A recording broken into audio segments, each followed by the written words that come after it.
Thank you, Mr. Chairman, and thank you to the witnesses who are here today. The kind of stories that we're discussing today are horrific. And when it comes to crimes of violence, we face far too many crimes of violence in all 50 states. Like many members of this committee, I have spent a lot of years working in law enforcement, working to punish, working to incarcerate violent criminals, and working to deter violent crime before it occurs. If the objective is to stop violent crime, what is effective is targeting actual violent criminals. Unfortunately, the pattern we've seen from our Democratic colleagues is that inevitably when a shooting occurs, such as the horrific, bigoted, racist shooting in Buffalo, which all of us are horrified by, Democrats can't help but follow then White House Chief of Staff Rahm Emanuel's adage of never let a good crisis go to waste. And they immediately do what Chuck Schumer has done, what the chairman just did, saying the cause of this horrific and racist mass murder is wonderfully and conveniently the opposing political party. That's cynical, it's dishonest, and it's wrong. And in this instance, the facts of this particular deranged shooter don't even fit the story they're trying to tell. Yes, he was a racist and a bigot and an anti-Semite, all of which are repulsive. But he was also a leftist. He was also an environmental extremist who talked about that if we don't stop consumption in this world, that humanity is going to die off. And yet somehow I don't see my Democratic colleagues saying their intemperate advocacy of the Green New Deal caused this psychopath to murder people. He's also someone who has condemned conservatism and capitalism. He hates capitalism. He's a leftist. And yet I don't see my Democratic colleagues saying, well, all the socialists in the Democratic Party are the cause of this lunatic, racist mass murderer.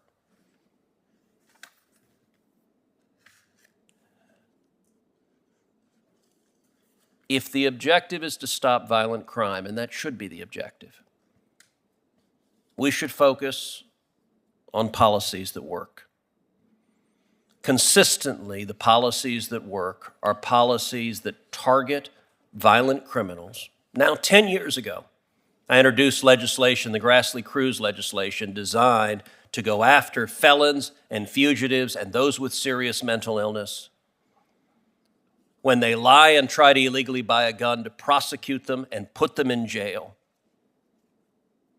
To ensure that our databases are complete. You know, in Texas, we've seen far too many of these mass shootings, including the horrific crime in Sutherland Springs. I was there at that beautiful church the day after that shooting.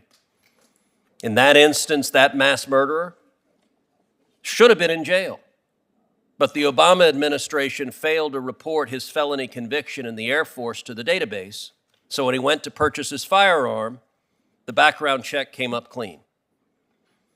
Had Grassley-Cruz passed into law, it mandated the Department of Justice conduct an audit of federal crimes to make sure those convictions are in the database.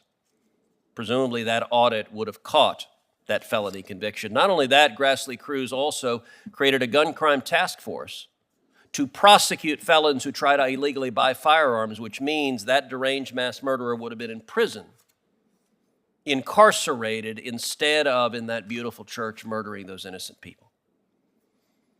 We had a vote on the Senate floor on Grassley-Cruz. It got a majority of senators voted for it. 52 senators voted for it. That was in the Harry Reid Democrat Senate, a majority Democrat Senate. Now you might think, okay, a bipartisan majority, surely this passed. Well, no. Turns out Senate Democrats filibustered Grassley-Cruz. They demanded 60 votes. And my Democratic colleagues who are here today all voted for the filibuster to stop Grassley-Cruz from going into effect. Why was that deranged shooter not in jail? because the approach of today's Senate Democrats is to try to go after the firearms of law-abiding citizens instead of targeting the violent criminals that are the real threat. Now, domestic violence is a horrific scourge. Far too many women, children, and even some men are victims of domestic violence. But yet, when it comes to firearms, yes, are used by violent criminals, but they are also used over and over and over again by victims of violent crimes to defend themselves. If any of us could pass a law to end domestic violence in America, we would happily and enthusiastically do so. I have, over the course of the past 2 decades, dealt with far too many families who have lost loved ones to violent crime, homicide. It is horrific, it is evil.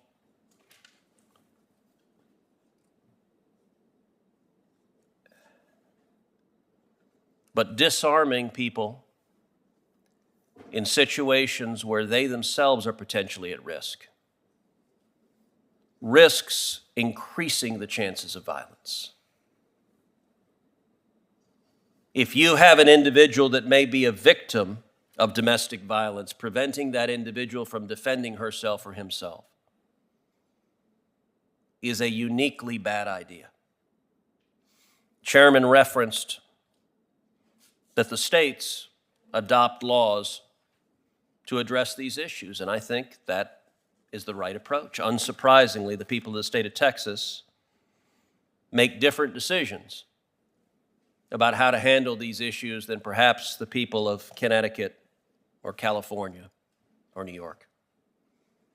That's how our constitutional system was meant to operate. And so, I wish we had a hearing focused on how to stop violent crime. I wish we had a hearing focused on the skyrocketing murder rates in this country that we're seeing right now. I wish we had a hearing focused on the skyrocketing carjacking rates that we're seeing in this country right now. I wish we had a hearing focused on the policies advocated by congressional Democrats of abolishing the police and defunding the police that caused the crime to skyrocket. I wish we had a hearing on Soros DAs that were elected with millions of dollars from Democratic donors who get into office and refuse to prosecute violent criminals, release violent criminals onto the street, and then allow those violent criminals to commit yet more murders.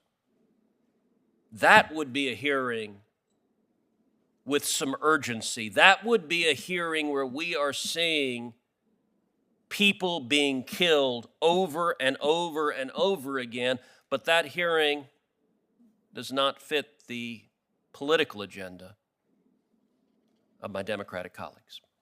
Thank you. We're going to hear from Senator Wyden. There are rebuttals to what you just heard, but in the interest of time, I'm going to move to my colleague from Oregon, Senator Wyden. Thank you very much, Mr. Chairman. And Mr. Chairman, let me just note that for years,